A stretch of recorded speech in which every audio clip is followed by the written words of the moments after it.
Kenapa seorang profesor jawabnya? Itu pertanyaan receh yang nggak harus dijawab. Seharusnya itu dijawab. Kenapa? Karena itu ngaruhnya sama kita, rakyat. Seluruh rakyat Indonesia itu akan berpengaruh di situ. Jadi ya itu dia sama saya kayak kasih contoh untuk BBM kan. Dari dia premium naik ke Pertalite, perubahan harganya sekian ribu, ya kan? Itu yang harus disiapkan. Itu yang harus disiapkan. Karena kenapa? Pasti kan daya beli masyarakat turun. Ya kan? Gimana caranya supaya ekonominya tetap berjalan, tetap baik. Itu yang bukan mesti diatur sebenarnya. Itu kan pertanyaan. Iya, itu yang harus diatur. Gimana cara ngaturnya? Untuk efeknya seperti apa cara ngaturnya? Kalau ini kan dia bilang pertanyaan receh.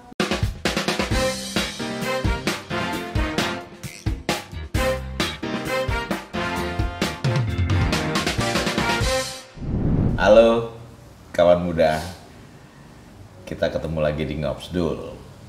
Kali ini narasumber kita berbeda dari kebanyakan. Kali ini kita kedatangan seorang masyarakat biasa lah, bisa kita sebut kayak gitu. Seorang ibu,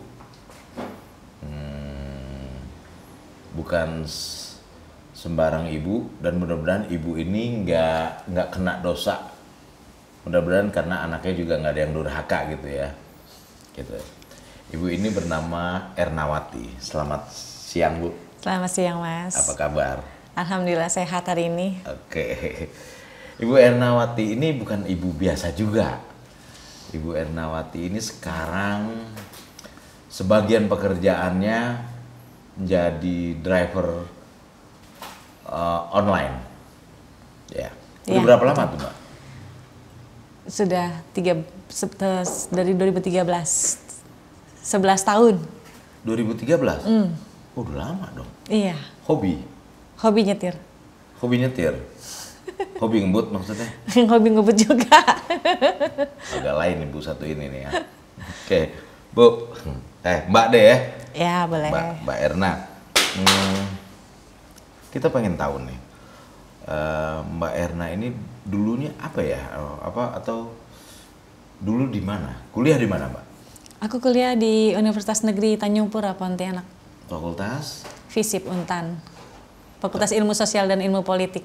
Tahun berapa tuh? 95. Angkatan 95 kita.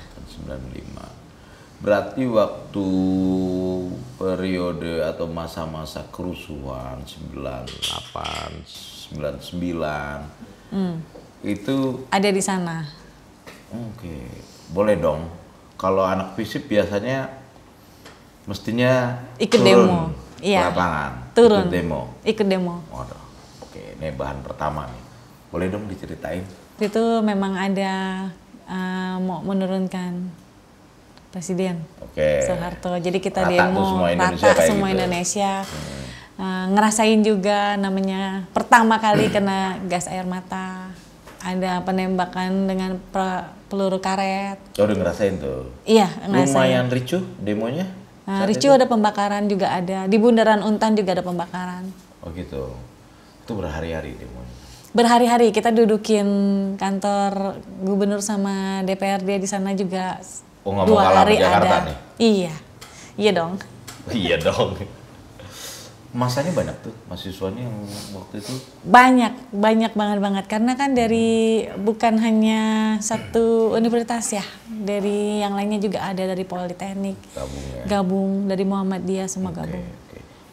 Selain itu tradisi mahasiswa, tentu mahasiswa harus dilatih untuk menyampaikan pendapatnya, bahkan turun ke jalan gitu kan? Iya, betul. Waktu itu kira-kira pikiran Mbak Erna ikut demo, ikut-ikutan apa juga sebagai... Kebetulan aktif di organisasinya. Organisasi apa dulu? Itu apa namanya, kemahasiswaannya. Gitu. Nah ketika demo, pada saat itu coba diingat-ingat, Mbak ngerti situasinya atau tuntutan yang mau disampaikan itu, ngerti persoalannya? Ngerti waktu itu. Oh gitu. Gimana kira-kira? Waktu tahun itu kita benar-benar memang ingin pemerintahannya diganti. Iya. Menuntut itu. Iya, menuntut itu untuk turunnya Soeharto. Karena Kenapa harus diganti pemerintahnya waktu itu? Karena ekonominya juga susah banget. Kan sempat waktu itu dolar jadi 20.000 ya. Sampai ya. Sampai 20.000. Oke. Apa Pak pengalaman paling menarik ketika terlibat aktivitas itu? Ikutin. Pasti ada dong. Ada. Gitu. Pulangnya naik Panser pertama kali. Dianterin? Iya, dianterin ke kampus keluar. Oh, justru dianterin oleh pansernya Tentara. tentara? Diantar ke? Terus ngerasain juga dikasih nasi bungkus buat makannya sama masyarakat kan. Itu kita bukan kita yang ngadain ya. Artinya bukan kita yang ada biaya atau ya ada yang dibayarkan ke mahasiswa atau ke masyarakat yang ikut demo saat itu, tidak ada. Politik uang nggak ada. Makanan juga dari masyarakat yang pada beli terus ditaruh. Ada juga yang dari pemerintah memberikan makan untuk mahasiswanya. Jadi kalau bisa disebut sebenarnya pihak-pihak yang sebutlah mensupport mahasiswa saat itu juga punya pemikiran sama saat itu. Iya, punya pemikiran sama. Benar-benar. Nggak kayak isu-isu sekarang kan, banyak yang ayo ikut demo nih dibayar gitu kan, 50.000 demo gitu. Tapi nggak tahu demonya apa. Kalau ini murni. Kalau ini emang benar-benar murni, mereka turun tanpa dibayar kita. Pengalaman begitu, pelajaran apa yang Mbak Erna dapatkan? Untuk hidup ya, untuk mungkin secara personal juga mungkin pengalaman-pengalaman itu ada yang nempel di kepala, di perasaan sehingga mungkin merubah karakter, membentuk karakter Mbak Erna sendiri. Jadi nggak mudah untuk hanya dengar isu. Biasanya mencari tahu. Itu juga terus ya untuk didik anak. Jadi agak keras ya. Supaya nggak durhaka anaknya. Itu juga. Bener, jadi ibu-ibu sebagai wanita yang melahirkan 3 orang anak jelas protes. Apa mungkin kita jadi ibu bisa men-setting atau meminta jangan melahirkan anak yang tidak berakhlak, tidak durhaka gitu kan. Nggak akan bisa dong, itu kan kita yang membentuk. Kalau bisa mungkin udah minta kali ya. Sedangkan kita untuk memiliki seorang anak aja udah sangat-sangat sulit. Enggak sesuatu yang bisa dibeli, bisa dibayar dengan uang atau apapun untuk memiliki seorang anak, kan nggak bisa. Bahkan ada yang udah berusaha bertahun-tahun untuk punya anak, terus tiba-tiba dijat seperti itu kan. Bagaimanapun juga Mbak Erna ini juga ibu dari anak-anaknya, gitu ya Mbak ya? Saya ngerasain belasan tahun sendirian. Kebetulan saya baru menikah Oktober kemarin. Jadi selama ini saya benar-benar berjuang untuk besarin anak, 3 orang anak, mendidik. Jelas sakit hatinya kalau jadi ibu-ibu jelas sakit hati ya. Dibilang tidak berakhlak. Jadi kan kita melahirkan udah nyawa taruhannya gitu kan. Terus juga kita udah benar-benar berjuang untuk memiliki suatu orang keturunan gitu kan, terus tiba-tiba diperlakukan seperti itu hanya untuk elektabilitas, kayaknya nggak mention. Iya. Nggak seharusnya. Nggak seharusnya. Balik lagi kita sedikit ke yang periode 98, 99, 2000 itu ya, banyak konflik di Indonesia, di mana-mana nyebar. Betul.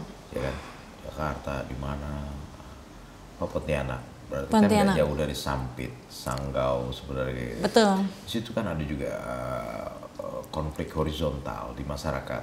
Iya. Ya, dari 2 suku yang berbeda gitu, dan juga pendatang dan asli gitu ya. Iya, penduduk asli. Bisa digambarin Mbak sekilas, melihat kejadian-kejadian itu waktu kerusuhan itu? Melihat, korbannya juga kita melihat. Jadi yang mohon maaf ya, ada kepala bambu, terus setiap kepalanya ditusuk, itu kita melihat semua. Terus aku juga ada lihat gimana ada anak kecil usia 11 tahun pakai sepeda karena dia awalnya diduga Madura gitu kan, mohon maaf dengan suku tertentu gitu kan, yang rusuh saat itu. Terus ya terjadi pemenggalan, lalu anak yang meninggal di tempat dibiarkan, itu saya lihat semua. Karena nggak bisa dievakuasi. Nggak bisa. Korbannya banyak, banyak banget. Banyak banget ya. Banget banget. Ya itu artinya persoalan-persoalan di grassroots, di kalangan masyarakat yang tidak terselesaikan pada saat itu kali ya. Itu melahirkan trauma juga nggak ke Mbak Erna atau ya Mbak Erna dulu deh. Sempat berbulan-bulan mau makan hati ayam gitu kan. Khusus nggak mau.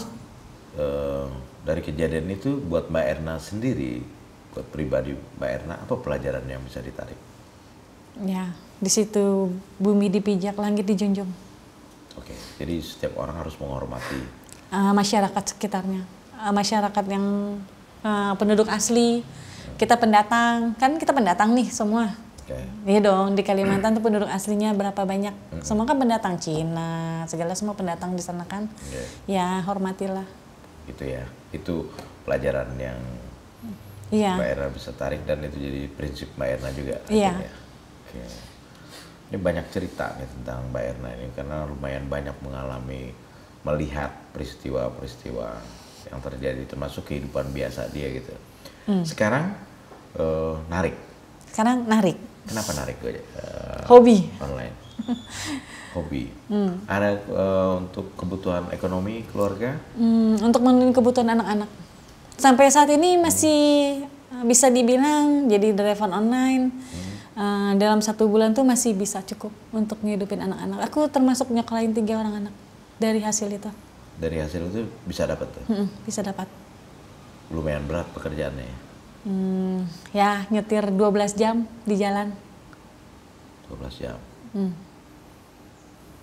Dan tanggungannya masih ada yang sekolah? Masih 2 lagi. 2 lagi, yang 1 udah? Yang 1 sudah selesai. Oke.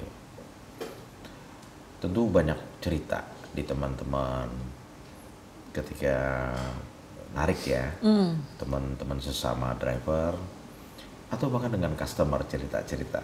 Iya, Ya? banyak, sering. Kadang juga saya ditanya. Gitu. Belakangan ini topik apa yang paling sering diobrolin dengan customer? Aduh, belakangan ini ya tentang pemilu. Pemilu. Debat. Bahkan sempat dengerin debatnya itu karena kita masih di jalan. Jadi customernya juga dengerin debat, ya mau nggak mau saya jadi dengerin debat juga sambil nyetir. Kalau boleh nih, kayak saya bukan mau bermaksud survei, tapi mau tahu aja kira-kira persepsi customer atau teman-teman Mbak dengan debat Pilpres sekarang itu gimana Mbak? Bisa dijelasin Mbak? Pendapat bebas Mbak Erna. Kalau pendapat aku, debatnya nggak ada misi dan visi dari banyak 2 paslon ya. Rata-rata kayak menyerang pribadi, bukan untuk visi Karena ada Indonesia. 3 paslon ya? Iya. Jadi mohon maaf untuk paslon 01 sama 03 itu nggak ada visi ke depannya untuk Indonesia seperti apa. Paslon 02? Kalau 02 dari hasil dengar debatnya, dia punya misi kan untuk Indonesia maju, Indonesia emas. Programnya juga kayaknya harus kita dukung ya. Oke. Banget. Oke, nanti kalau saya emang Indonesia mau maju itu ya soal program itu. Nah, kalau menurut customer kan sempat ngobrol biasanya ya gitu ya. Iya. Oh jadi gini deh. Kadang saya awalnya bercanda. gini nih. Saya awalnya ketemu Mbak Erna itu ketika jadi customer beliau. Saya sempat nonton YouTube soal Pilpres sekarang ini. Di akhir tayangan saya stop, Mbak Erna tiba-tiba nanyanya apa ya dulu kemarin Mbak ya? Udah punya pilihan ya? Pak mau milih siapa? Pak mau milih siapa? Saya ditodong kayak begitu sama Mbak Erna ini. Kaget juga gitu loh. Makanya jadi ide kita ngobrolin lagi lebih lanjut deh di Ngobsdul gitu. Ya, balik lagi tadi Mbak. Kebanyakan persepsi customer Mbak tentang ketika habis nonton debat atau sedang nonton debat itu gimana Mbak? Mereka senang untuk yang Prabowo dengan Gibran. Rata-rata mereka mendukung. Tapi ada juga customer saya yang naik, kebetulan dia pemilih 03 ya. Untuk Pak Mahfud dengan Pak Ganjar. Kebetulan waktu itu saya malah mau ngantar ke acara Ganjar. Ngantar customer ke arah Ganjar. Ini. Iya. Oke, terus?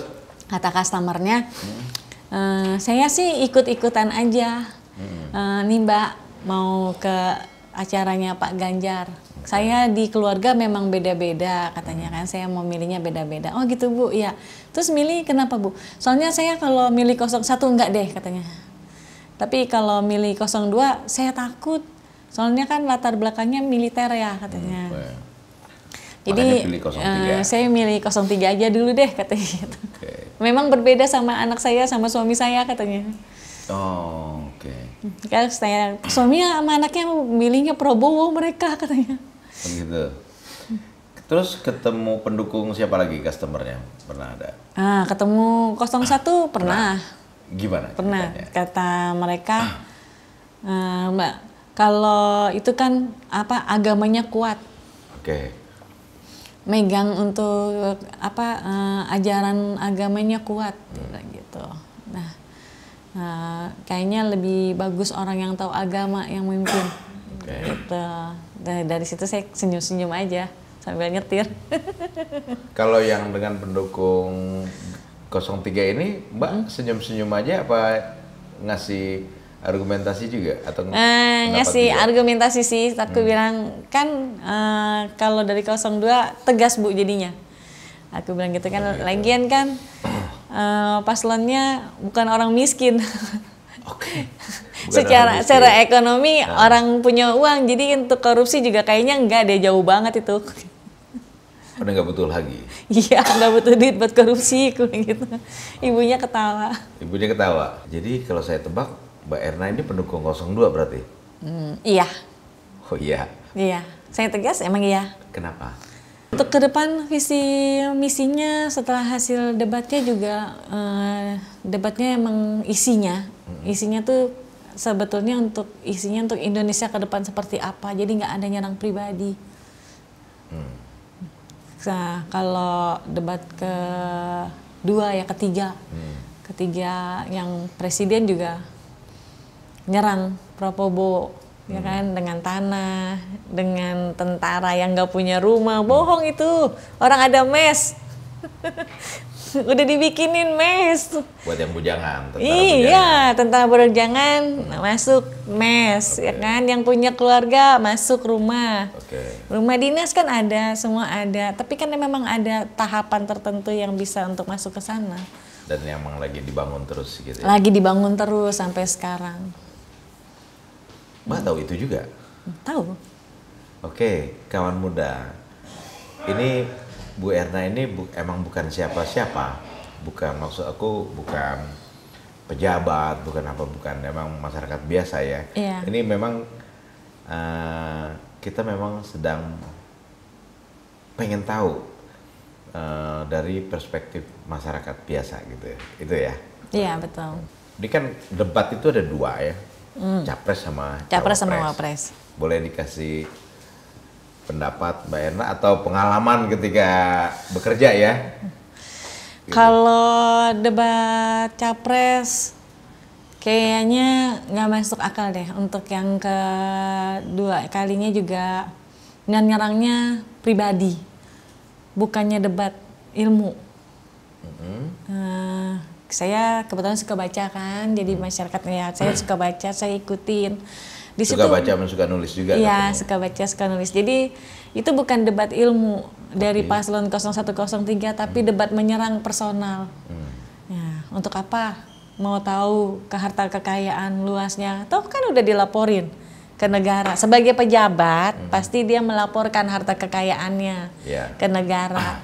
Lalu sudah dijelaskan juga kan akhirnya setelah debat kalau itu memang ada persetujuan dari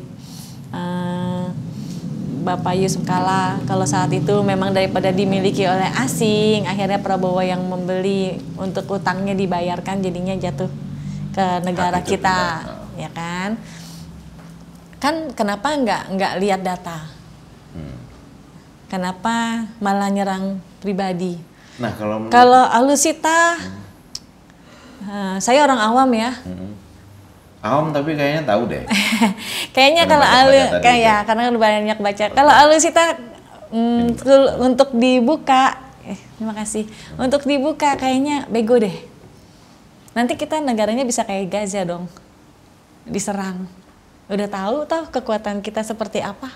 Kebaca sama musuh. Iya, kebaca sama negara lain. Negara lain kan banyak yang mau negara Indonesia, kekayaan alamnya banyak. Ya benar. Ya kan? Terus dibuka, kenapa nggak bilangnya Indonesia nggak punya cuma bambu kuning aja? Gitu ya. Iya dong, kan istilahnya begitu. Begitu nyerang, tahu pertahanan Indonesia seperti apa. Jadi tujuan nyerangnya apa? Kalau menurut Mbak? Biar menang, menjatuhkan elektabilitas. Ngejar elektabilitas. Iya, betul. Semata itu. Iya, semata untuk pemilu menghalalkan segala cara, seharusnya kan enggak. Oke. Pernah ada yang sependapat dengan Mbak ini nggak waktu customer-nya, Mbak? Ada. Wow, seru dong. Seru dong. Bisa ceritain sedikit gitu. Iya, katanya gini. Iya Mbak, kapan lagi kan? Itu kalau yang 03 mimpin Jawa Tengah aja nggak bisa, masih miskin-miskin juga. Negara provinsinya nggak ada yang maju. Jalanan juga masih banyak yang jelek katanya. Terus belum lagi ada korupsi, dugaan korupsi katanya. Kalau ini kan nggak ada. Kalau yang 02 kan Mbak lihat sendiri. Solo udah maju, destinasi pariwisatanya maju, UMKM-nya maju katanya. Nggak kayak dulu, ya. Yang di Solo. Terus kalau kita juga lihat Prabowo juga setelah jadi bawahannya menteri kan bawahannya presiden. Katanya iya Bu, benar. Mana ada yang udah kalah 2 kali jadi lawan, terus tiba-tiba mau kerja sama dengan orang yang jadi lawannya, itu kan sangat-sangat sulit buat nerima kalau orang Jawa katanya. Egonya. Iya, egonya kan pasti ngalahin, tapi itu kan dia mau terus bikin kita maju. Ngobrol nggak tuh maunya kenapa masuk kabinet Jokowi? Nah, kabinet Jokowi waktu dengan si customer itu nggak lanjut ke situ. Tapi lebih menyenangkan buat Mbak Erna kalau ketemu yang orang sama pilihan. Kita bisa tukar pikiran. Gitu. Yang nggak sesama pilihan juga kita bisa tukar pikiran. Kenapa sih milihnya kenapa gitu? Terus kalau itu ya kadang saya ngasih, nah ini loh yang terjadi di sini, seperti apa perkembangannya, negaranya gimana. Jadi Mbak Erna provinsinya ini, seperti apa. Oke, selain supir online, kemana-mana. Ketemu siapa aja. Orang. Iya betul. Dan suka baca juga. Suka baca. Oke. Nah, saya mau nanya nih, persepsi atau penilaian Mbak Erna terhadap Prabowo Subianto gimana? Dari waktu kuliah dulu kali ya sebagai mahasiswa. Dari mahasiswa. Melihatnya gimana? Kenapa sih kalau saya cuma bilang gini, kan saya ikut demo ya. Kenapa sih isunya itu terus yang diangkat? Penculikan terus, apa terus, kan sudah dibuktikan tidak ada pelanggaran HAM yang dilakukan. Nah kan, emang nggak mungkin juga culik, ya ada temen juga kita demo kan di depan, kita kan barisan depan demo. Nggak ada yang main diculik terus istilahnya sampai seperti itu gitu kan. Setiap, ya pastikan dia punya pimpinan. Dia kan sebagai bawahan, sebagai prajurit yang menjalankan saat itu untuk keamanan. Ya, perintah dari atasan. Tentara Indonesia sangat-sangat jarang lah. Tentara manapun. Untuk tidak. Iya, nggak mungkin dia bergerak sendiri, ya. Iya, sebutlah setelah 2014, 2019 atau sekarang, bagaimana Mbak Erna melihat sosok Prabowo Subianto itu? Lebih apa ya, humanis kali ya kalau orang bilang. Humanis. Udah nggak kaku banget sebagai latar belakang prajurit kan, latar belakang dia militer, tapi dia udah nggak kaku lagi dengan masyarakat juga aslinya mau tampilan di publiknya juga oke. Itu pun di rumah juga dulu kan emang sering ya. Maksudnya banyak yang datang gitu bertamu ke keluarga lah ya, di informasi dari teman-teman juga. Ya orangnya asik sih. Lagian mana ada presiden mau juga joget. Kaku rata-rata. Itu ya. Iya dong, itu kan kita kan itu sisi lain loh Jadi, ya. Jadi ada dua sisi yang Satu ditunjukkan. tentara, militer. Yang satu dia tegas, jawab tegas, nggak bisa, istilahnya belok-belok dulu nggak bisa, A ya A gitu kan. Nah terus tapi di sisi lain dia bisa berinteraksi, bisa bercanda, bisa joget. Iya. Kenapa Mbak memilih Prabowo sekarang? Kalau sebelumnya katanya Jokowi ya? Jokowi 2014, terus 2019. dua Sekarang kali Jokowi. Kenapa Prabowo pilihannya? Pertama visinya, misinya dia meneruskan Oke. Indonesia maju, Indonesia emas. Dia meneruskan apa yang udah Pak Jokowi buat. IKN itu bagus loh. Betul. Pernah? Kan saya ngikutin perkembangannya, pembangunannya pada saat pertama kali groundbreaking ya. Terus sekarang udah terisi airnya, ya kan? Nanti kan itu green, betul-betul hijau. Ya. Selama ini kan kita punya pulau yang benar-benar tidak ada kendaraan, hanya Gili air, Gili Trawangan, nggak ada kendaraan bermesin di sana. Mesin bahan bakar fosil. Nggak ada. Ya. Ya kan, dia pakainya delman, sepeda, kemana-mana di pulau itu. Nah sekarang kan kita akan punya. Di IKN akan. Iya, begitu, di IKN pakai akan listrik. seperti pakai listrik. Terus maju, Desainnya memang. desainnya maju. Kenapa nggak didukung? Kenapa aku harus dihancurkan? Investor juga kan masuk. Oke. Terus apalagi hilirisasi. Iya, hilirisasi. Yang dilanjutin. Dilanjutin. Kenapa? Dengan hilirisasi, hasil bumi kita benar-benar dihilirisasi, utang negara bisa habis. Selesai. Indonesia kan kaya, hasil bumi. Oke, sekarang misalnya baru satu komoditas, nanti kan ada timah, batu bara. Mbak sendiri setuju dengan konsep hilirisasi itu ya? Setuju Nah, kalau banget. yang nggak setuju dengan itu gimana Mbak melihatnya, orang-orang yang nggak setuju? Kalau yang nggak setuju, Konteksnya di Pilpres sekarang ya, di narasi-narasinya gitu. kalau Nggak mendukung gitu kalau aku dia nggak mendukung hilirisasi itu bodoh dia. Gitu. Iya bodoh. Kenapa? Indonesia kan kaya. Kalau kita hilirisasi, negara lain itu kan butuh. Ya kan? Kenapa kita harus ngikutin mereka yang jual dengan bahan mentah, murah? Kalau kita bisa bikin yang lebih mahal, mereka belinya lebih mahal ke kita. Produk jadi atau setengah jadi. Jadi atau setengah jadi kan lebih mahal jatuhnya. Pendapatan yang kita dapat juga lebih banyak. Yang ngerasain nanti kalau pendapatan banyak emangnya siapa? Tetap kita. Masyarakat. Iya. Nah tapi itu kan banyak juga ditolak ide hilirisasi itu oleh negara maju ya, Uni Eropa atau apa gitu kan. Mereka mengajukan gugatan WTO gitu. Maju terus gugatan, biarin aja digugat. Kita tetap bela. Kan yang punya barang kita. Mau digugat gimana? Oke. Jadi perlu pemimpin yang seperti apa? Jokowi berani itu kan berarti? Jokowi berani. Penerusnya harus gimana? Penerusnya juga harus berani. Pak Prabowo kan berani. Kenapa? Alutsista kita udah dimajuin loh. Peringkatnya juga udah naik. Itu alutsista, senjata doang. Belum aspek ketahanan lainnya. Tapi ketahanan lainnya kan prajuritnya sekolahnya udah maju. Kan kayak kemarin juga meresmikan yang baru. Ya kan, fasilitas ya kan dimajukan. Terus diturunin tinggi badannya. Iya dong, syaratnya diturunin. Dia tahu orang Indonesia sekarang pada pendek-pendek ya nggak? Masih pendek-pendek. Nggak tahu kalau udah ada program perbaikan gizi. Iya, perbaikan gizi, stunting, makan untuk yang di sekolah. Itu kan jadi orang yang nggak punya, yang ekonominya nggak mencukupi untuk ngasih makan anaknya, gizinya terpenuhi di sekolah. Termasuk dari janin ya, buat ibu hamil. Iya, janin ibu hamil. Bagus dong, jadi Indonesia nanti orangnya pada pinter-pinter. Badannya juga bagus. Bagus-bagus. Itu masa depan.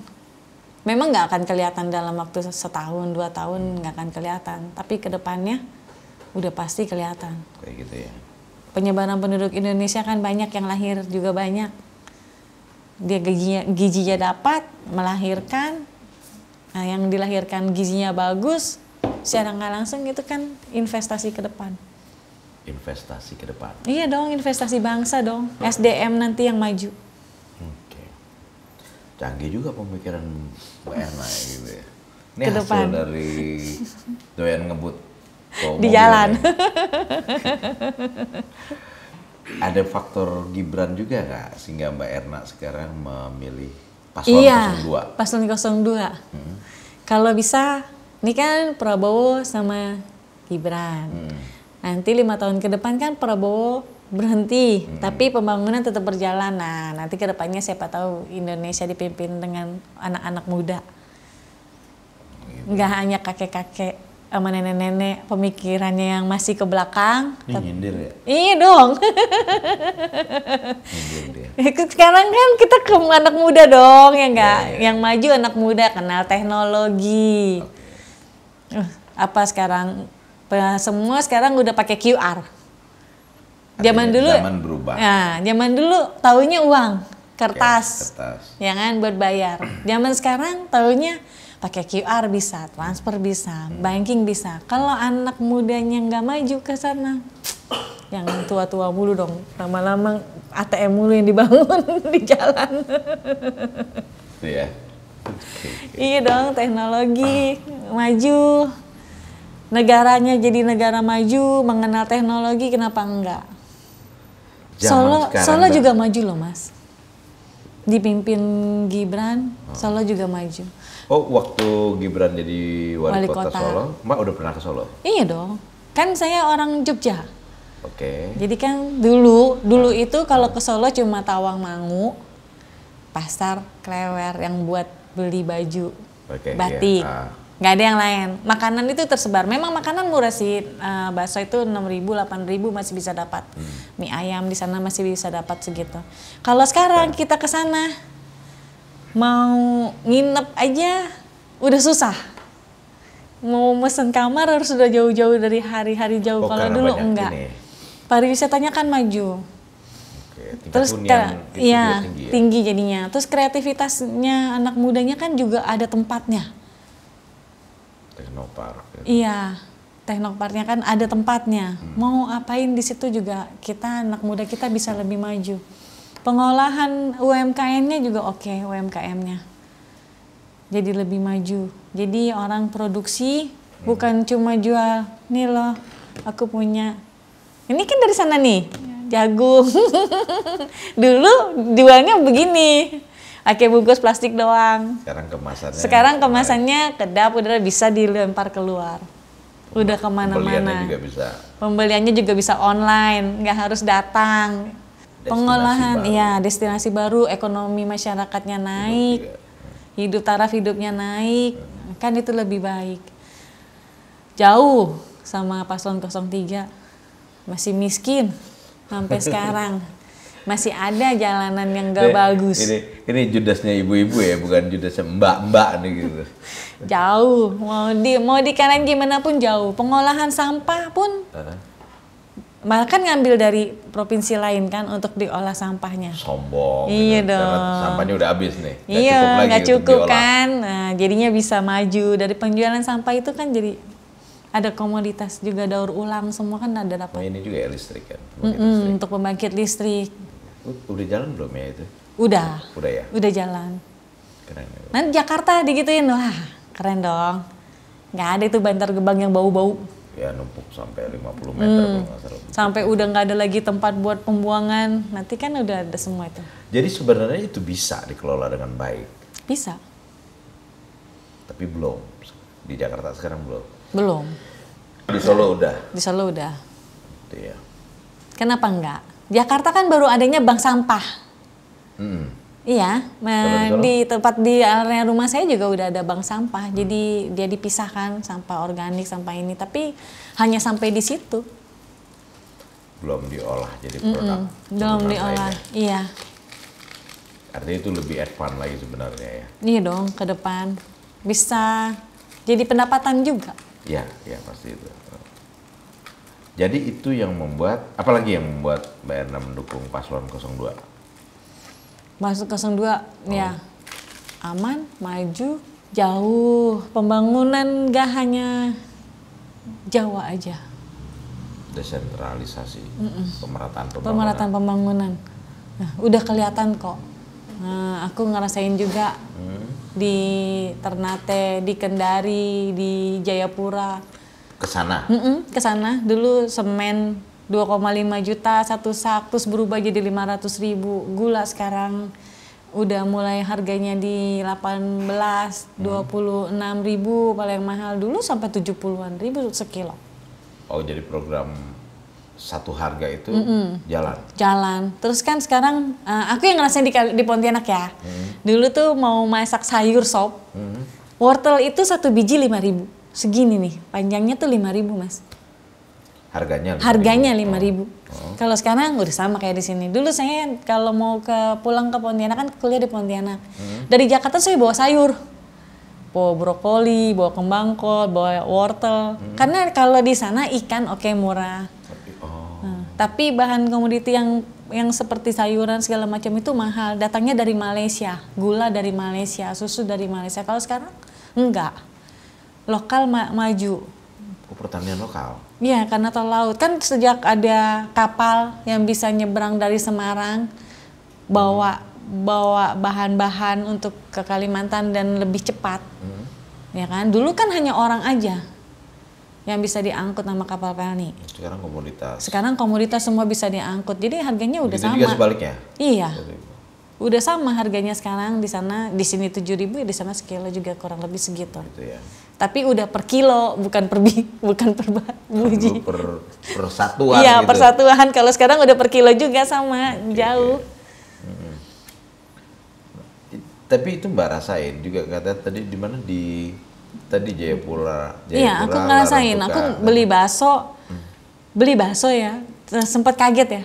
Jakarta kan 15.000, pinggiran lah ya, pinggiran 15.000, 20.000 udah paling enak bakso. Di sana 136. Dulu. Pergi. Berkali lipat. Iya. Sekarang udah sama, udah 36 ribuan. Kapan terakhir ke sana? Kurang lebih sebelum Covid. Nah, ini kan sempat di debat Cawapres kemarin tuh, membahas greenflation, terus kemudian berkembang mana-mana jawabannya atau dramanya. Iya. Ngambek. Nah, Mbak Erna ngeliatnya gimana soal itu? Kalau saya lihat gini, itu kan jawaban untuk ke depan ya, Indonesia ke depan. Bukan receh. Bukan receh. Kenapa seorang profesor jawabnya itu pertanyaan receh yang nggak harus dijawab? Seharusnya itu dijawab. Kenapa? Karena itu ngaruhnya sama kita, rakyat, seluruh rakyat Indonesia itu akan berpengaruh di situ. Jadi ya itu dia sama saya kayak kasih contoh untuk BBM kan. Dari dia premium naik ke Pertalite, perubahan harganya sekian ribu, ya kan? Itu yang harus disiapkan. Itu yang harus disiapkan. Karena kenapa? Pasti kan daya beli masyarakat turun. Ya kan? Gimana caranya supaya ekonominya tetap berjalan, tetap baik. Itu yang bukan, mesti diatur sebenarnya. Itu kan pertanyaan. Iya, itu yang harus diatur. Gimana cara ngaturnya? Untuk efeknya seperti apa cara ngaturnya? Kalau ini kan dia bilang pertanyaan receh. Lalu dari pertanyaan receh langsung melahirkan anak tidak. Udah balik lagi yang tadi itu. Iya dong. Dosa ngelarin anak durhaka. Iya, anak yang gimana caranya sama negara merugikan bangsa. Ya kalau gitu ngikutin negara Cina aja. Nggak boleh punya anak banyak. Ada lagi fair trade. Perdagangan yang adil. Gitu. Ya dong, sekarang kalau negara lain mau beli komoditas kita jualnya hanya mentah aja. Nggak adil dong. Dia jualnya nanti jadi barang jadi atau setengah jadi, mereka olah di negaranya, tenaga kerja mereka kerja, ya kan? Terus dia jual lebih mahal lagi ke negara kita. Dilemparnya ke negara kita juga dong. Asas keadilannya nggak dapat. Nggak dapat. Kalau misalnya kita setengah jadi di sini, hilirisasinya di sini, ya kan? Terus barang setengah jadi atau barang jadi yang dijual keluar harganya lebih mahal dan mereka tenaga kerjanya juga nggak dapat kan? Yang banyak tenaga kerja yang ditampung di sini dong. Yeah. penambahan tenaga kerjanya ada di Indonesia, SDM-nya. Lapangan pekerjaan. Iya, lapangan pekerjaannya jadi lebih luasnya di Indonesia, jangan di negara lain. Kekurangan kita, pasti mereka pada nyari kerja. Kalau selama ini kan kita yang nyari kerja ke sana, TKW, TKI, kan? Oh, jadi mereka nih yang datang kerja. Iya lah, mereka yang kerja nanti ke sini dong. Ya. Gitu. Kan di negaranya udah nggak ada lowongan pekerjaan. Ya kan? Indonesia yang punya maju. Dia bikin kan di sini diriin pabrik. Ya, di Gresik kan yang udah mulai besar kalau nggak salah kan. Yeah. Nah, itu mulai dibangun. Tenaga kerja yang masuk banyak. Kurang tenaga ahlinya, mereka pasti ngelamarnya ke sini. Kita nggak lagi ngirim tenaga kerja ke sana. Jadi maksud Bu Erna itu kita balik situasinya sekarang. Iya, dibalik dengan hilirisasi. Itu. Iya, dibalik dong. Jadi mereka yang butuh kita. Gantian ya? Gantian, adil. Kan kita yang punya barangnya. Jadi selama ini 400 tahun kali ya kita dijajah gitu. Betul, selama ini. Makanya pas kemarin Pak Jokowi benar-benar berani kan, ya mau tuntut aja gitu kan. Nah kita lawan. Sampai di mana ayo gitu. Orang kita yang punya barangnya, kenapa ngelarang kita nggak mau jual? Yeah. Yang susah kan mereka. Oke, jadi di satu sisi juga dibutuhkan pemimpin yang berani. Iya betul, yang berani. Udah pastilah negara lain pasti akan ke kita. Dari 3 paslon itu yang berani siapa? Prabowo sama Gibran. Yang lainnya? Nah, yang lainnya jadi petugas partai. Hai. Yang satunya lagi kan nggak orang partai. Yang satu lagi nggak orang partai, tapi aduh kalau bisa jangan deh mas. Masa angin harus punya KTP? Mau masuk ke Indonesia gitu, ke Jakarta nih biar banyak angin nih, KTP lu mana gitu kan, baru anginnya berembus. Kan gimana coba? Iya dong, gitu ya. Harus punya KTP, gimana caranya? Sekarang mana? Jadi gubernur. Dulu kali bersih loh, saya lewat ya, lewat ke Sunter lewat. Itu nggak bau loh. Dulu kan lewat Pasar Baru, lewat pinggiran Pasar Baru tuh kalau kita naik mobil buka kaca deh, itu bau. Waktu pas Ahok mimpin nggak bau. Sebelumnya? Pas Ahok jadi gubernur nggak bau. Nggak bau mas. Ini bener nih? Bener. Pas kita lagi udah Anies yang mimpin, bau. Terus mau ada kompetisi ditutupin sama jaring. Bukannya dibersihin kalinya. Jalanan lihat aja kotor lagi. Dulu enggak, dulu kan 3 sip. Saya tahu dulu 3 sip untuk yang pasukan oren. Oren karena apa? Ya yang 1 sipnya kan yang bayar dari gajinya Pak Ahok. Sekarang jadi 2 sip. Gitu ya. Iya Pak, kan aku nggak nutupin ya, Ahok walaupun ada di PDIP, aku nggak nutupin gaji yang naik berubah jadi UMP untuk pasukan oren, itu Ahok yang merubah. Terus tiba-tiba berkurang jadi 2, lihat aja Jakarta kotor lagi. Bau kalinya. Bener tuh? Bener. Sorry karena saya nggak merhatiin gitu, mungkin jarang juga jalan ke daerah itu. Kalau bayar pasti sekarang gini deh, ya. aku kan kemana-mana ya kan. Sekarang kayak dulu tuh pusatnya PSK Kalijodo. Dulu zamannya Ahok bagus, coba sekarang ke Kalijodo. Udah preman lagi yang ada di situ, udah kotor lagi, udah nggak terawat. Sekarang di pejabat sementara? Enggak, waktu pas zamannya Anies, kotor. Oke, bikin kolongnya jalan tol jadi tempat anak muda berkreasi. Zamannya Anies, dibikin mural segala macam, terus dibikin untuk main skateboard. Ya kan, kayak di Kalimalang, itu kan dibikin. Tapi yang udah ada nggak dirawat. Mbak, hari pencoblosan tinggal berapa hari lagi? Tanggal 14. 14 Februari. Ya mudah-mudahan hari kasih sayang benar-benar jadi hari kasih sayang 1 putaran aja. Saya belum nanya itu udah jawab sendiri nih. Iya. Kenapa mikir 1 putaran aja? Aduh, kalau nanti dijadikan 2 putaran, kan dari sekarang dari debatnya udah kelihatan. Nanti 01 gabung sama 03. Terus? Ya, 02-nya cuma sendirian. Terus? Nggak tahu deh kedepannya mau seperti apa. Pendukungnya kan 2 jadi 1 lawannya. Bukan 1 lawan 1. Pengaruh tuh buat 02. Ngaruh dong. Ini elitnya yang gabung apa grassroots-nya, pemilihnya? Kalau pemilih kita nggak bisa ngomong. Ini elitnya. Ini elitnya yang gabung. Kalau yang kita pemilih, rakyat nggak bisa ngomong, Mas.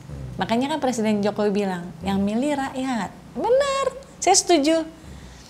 Boleh mau partainya apa aja. Oke. Yang milih Boleh rakyat. elitnya mau gabung kemana aja. Sama kayak Prabowo tuh saya. Ada partai jual beras sama minyak goreng murah. 10.000 dapatnya beras 2 kilo, minyak 1 liter.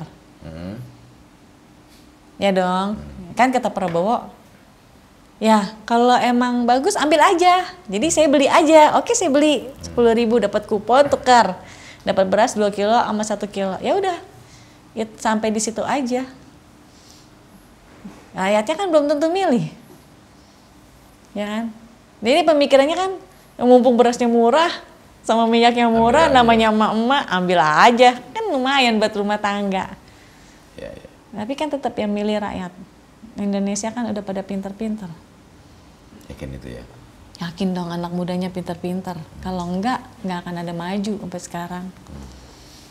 Oke. Anak kecil udah pakai m-banking, Mas. Iya, iya. Sekolah udah pada pakai QR bayarnya. Udah nggak kayak zaman dulu. Kan rame kemarin tuh setelah debat cawapres terakhir ya. Kalau nggak salah tuh. Narasi tentang etika gitu. Aduh, kalau dibilang etika, saya mau bilang ya, paslon 01 aja tidak beretika. Kalau 02, Gibran masih anak muda. Prabowo udah tua. Prabowo aja mau pergi dia masih salaman loh. Sama paslonnya, sama lawan lainnya. Gibran apalagi sampai cium tangan. Yang nggak beretika di mana? Terus kalau dibilang dia nggak beretika, waktu pas lagi debat capres aja yang 2 paslon udah nggak beretika, nyerang, udah gitu menilai 1,1, terus skornya 5. Saya bilang kalau mau dibilang skornya 5 sama 1,1 seharusnya ngaca sama diri sendiri. Gimana?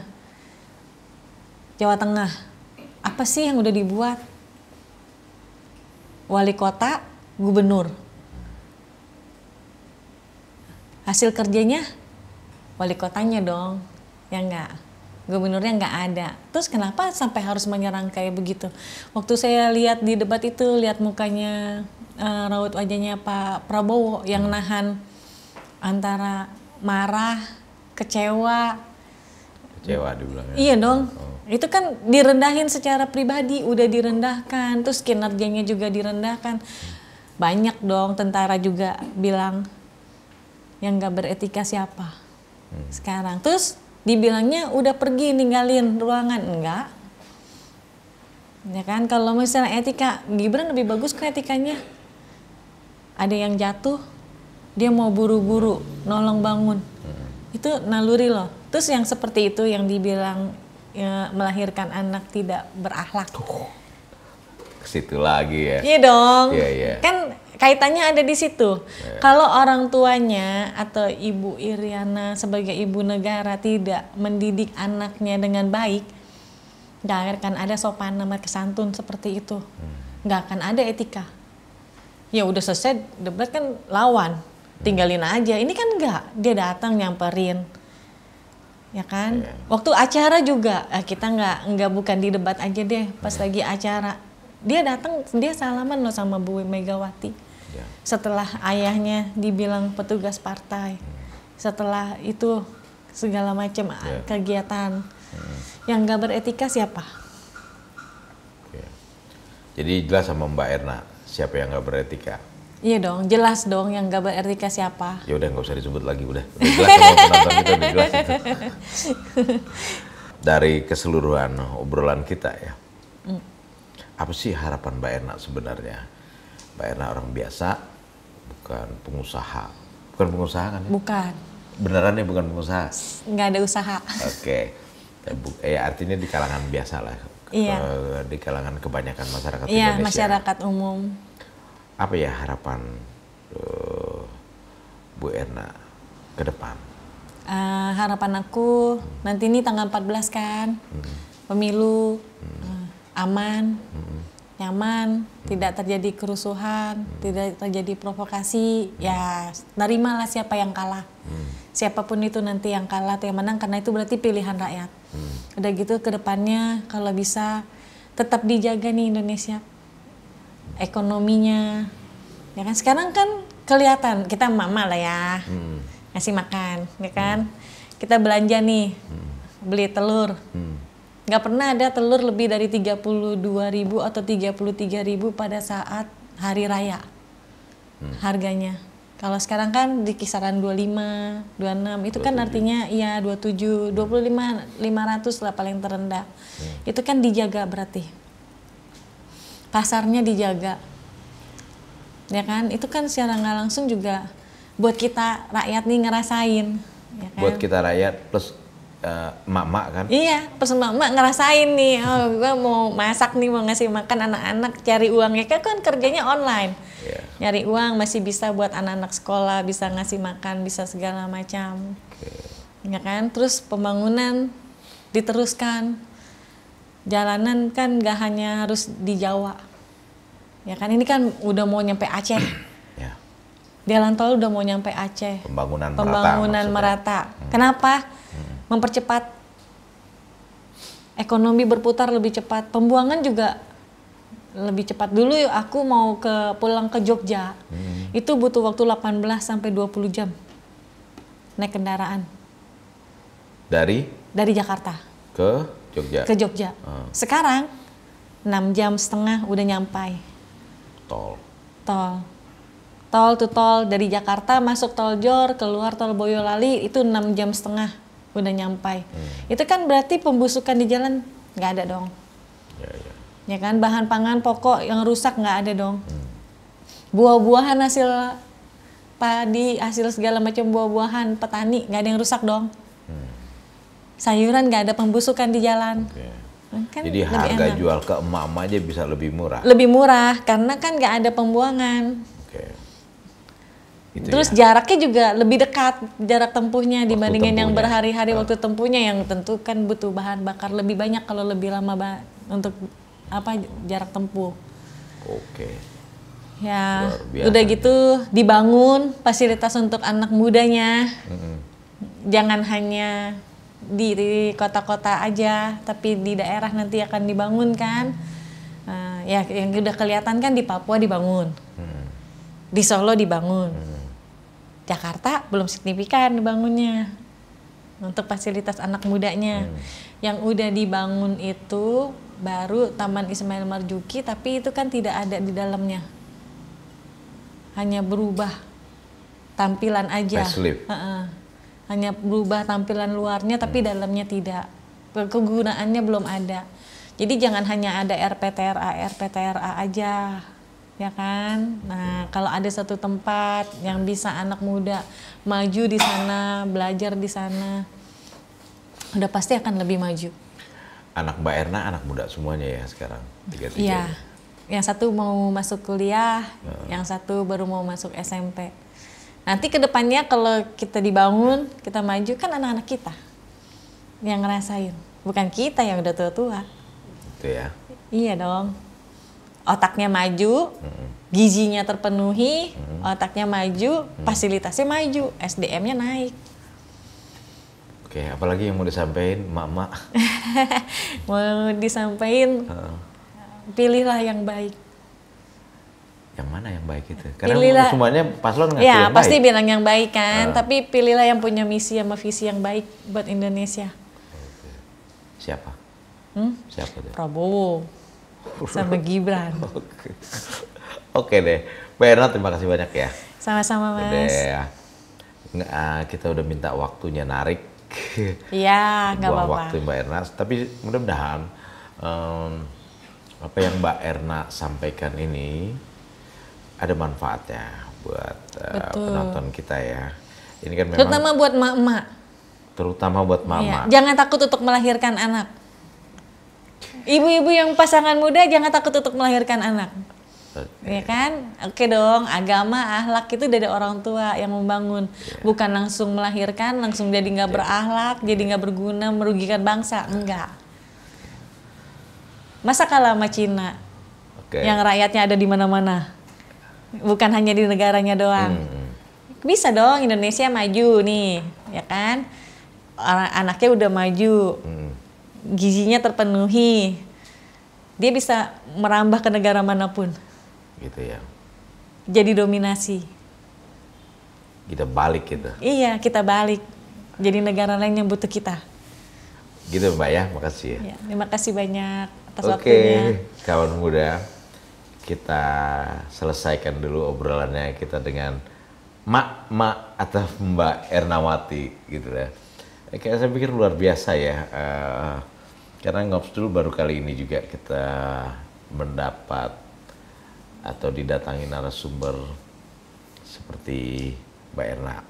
Jadi memang ini sudut pandang yang seada-adanya di masyarakat umum Iya, ya. betul. Kira-kira kayak gitu. Oke, mudah-mudahan sekali lagi ada yang bisa diambil dari obrolan ini menjadi sesuatu bahan pemikiran, terutama nanti ya untuk kita kawan muda di bilik pencoblosan 14 Februari 2024 nanti punya keputusan kita harus nyoblos siapa. Oke kawan muda, terima kasih, sampai ketemu lagi. Sampai ketemu. Terima kasih Mbak. Iya, terima kasih Mas. Yuk.